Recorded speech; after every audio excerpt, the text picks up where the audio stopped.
It's fucking hellish out there.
The hell?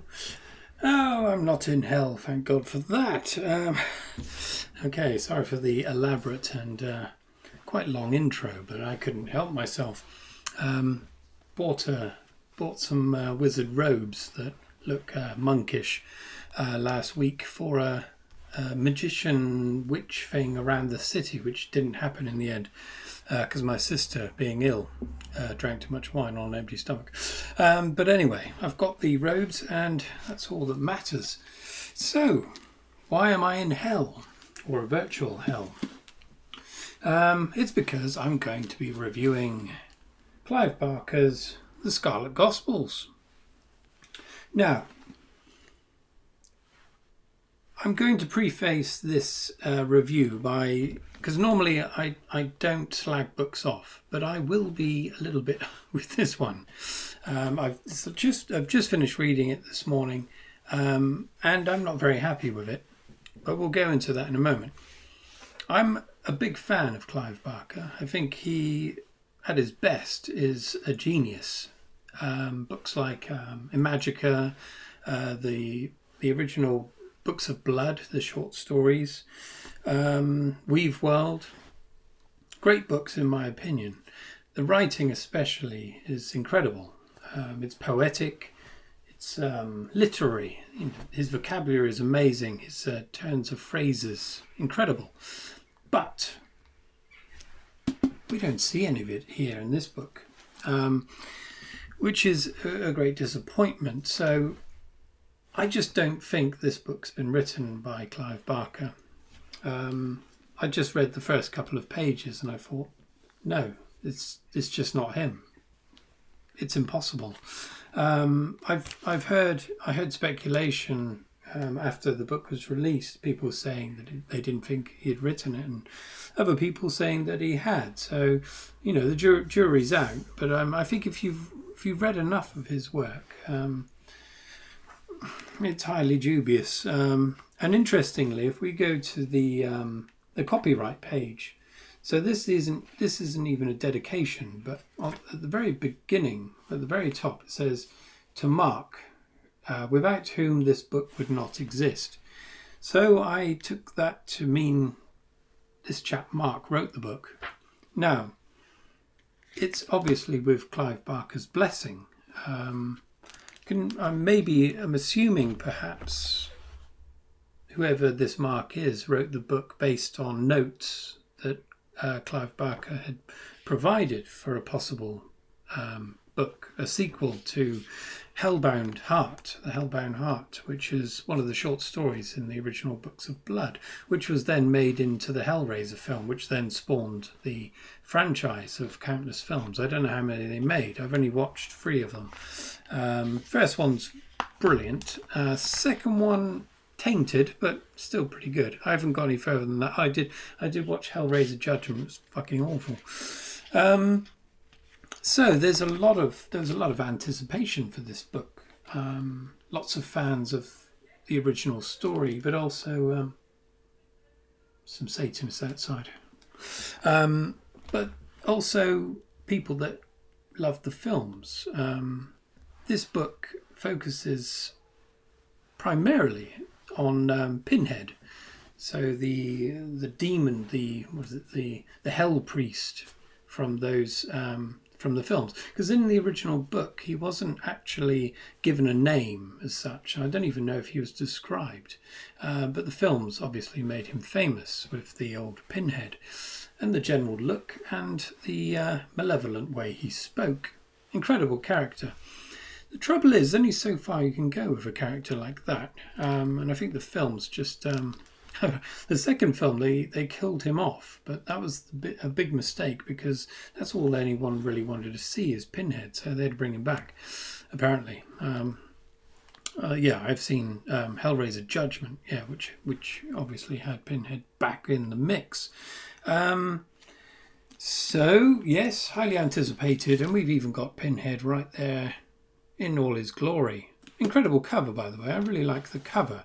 Blood's splatter and almost like a Rorschach test looking effect of having the old Pinhead there.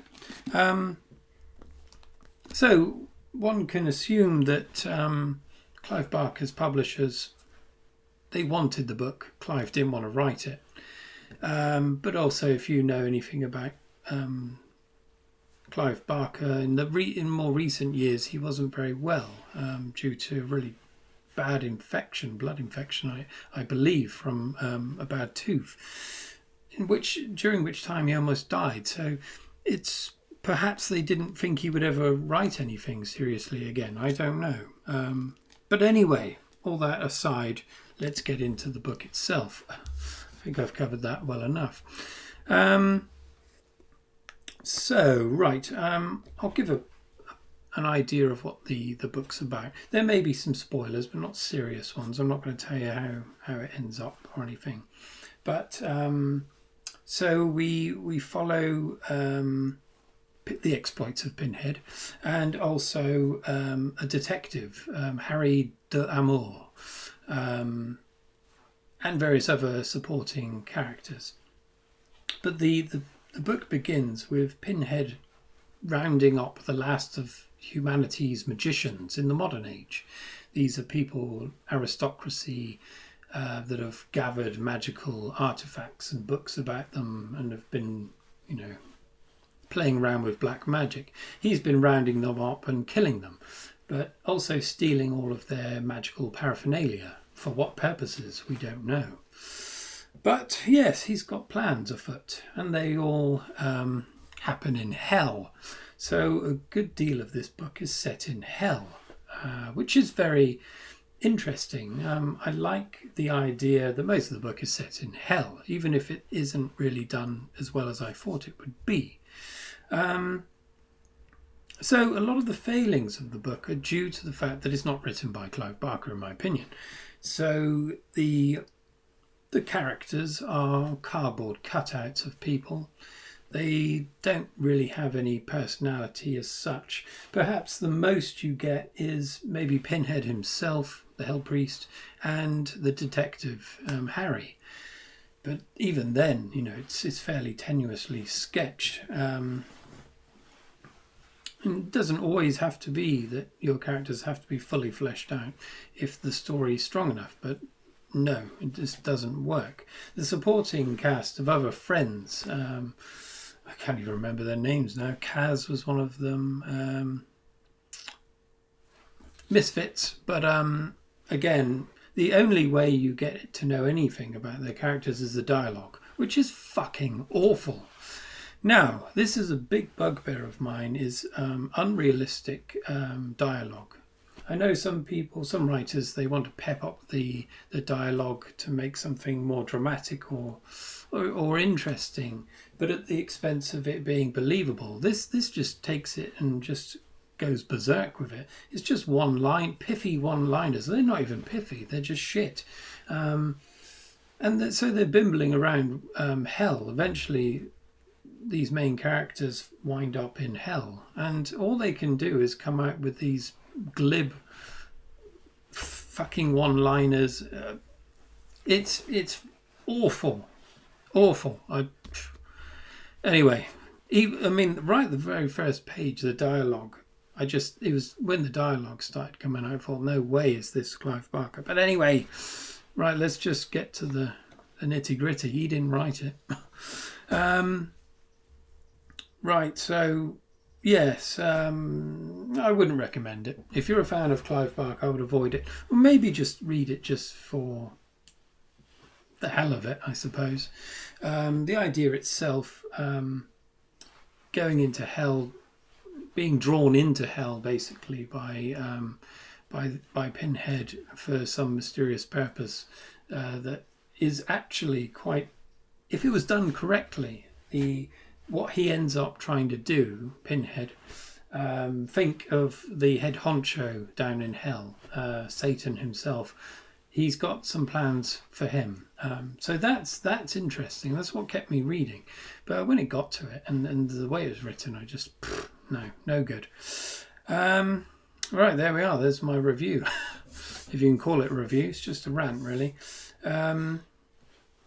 If you haven't read it, or if you haven't read any of Clive Barker whatsoever, I would pick something else. Start with the Books of Blood. Weave World's good. And Imagica is incredible. But this, yeah, they'll probably make a bloody film out of it eventually, but it's awful. Okay, there we are. Thanks for watching.